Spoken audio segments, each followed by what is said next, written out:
So what were some of the things that you realized you had to do when you made this decision?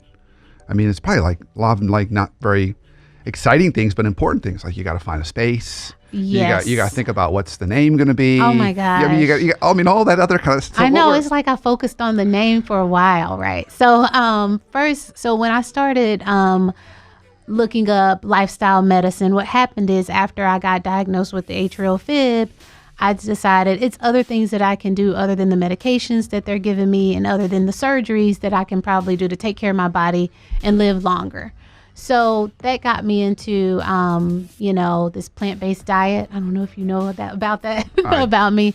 So my family and I, we kind of follow a mainly plant-based diet. And so I changed my diet, and then I met a lot of doctors that also believe that food is medicine and exercise is medicine and sleep is medicine and all those things are medicine. So I kind of made the switch based on meeting a lot of those kind of doctors that also had private practices, taking care of patients like they normally would, but implementing those kind of values in their practice.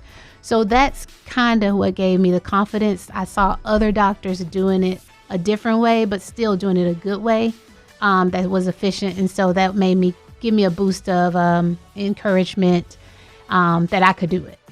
So I only know enough to be dangerous, but it seems like, particularly in the world of having your own private practice, it's not as common as it used to be. And it seems like more and more, it's like they're getting acquired by bigger healthcare systems and getting gobbled up.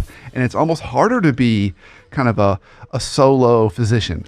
I know. So what is... I'm crazy. No, I'm not saying you're crazy. I'm so excited that you're doing it because I think that's it allows you to create those relationships and to create the kind of medicine you want to give to the world rather than being part of a large government, which is what happens when you get acquired by these larger healthcare systems. You become a government employee. I mean, I'm not trying to be mean, but that's just what happens.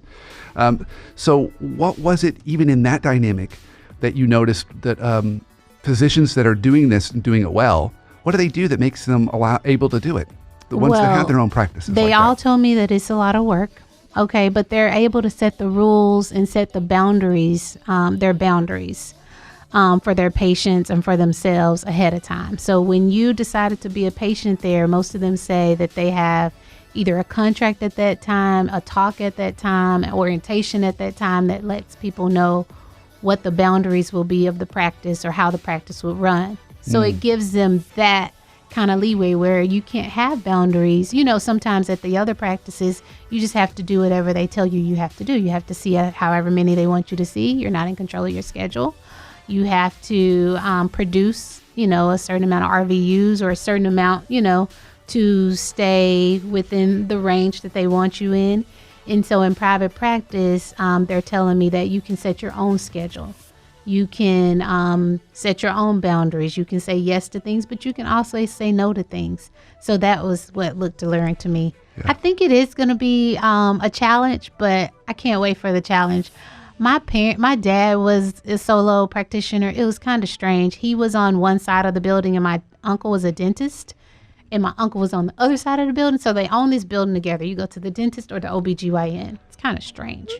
But kind of worked. But they're brothers, and that's how it worked. I wonder if they ever had any patients that they go to both on the same day. They went to both on the same day. They were like, I'll just hit them both on the same day. I know they had the same patients though, but I don't know if it was on the same day.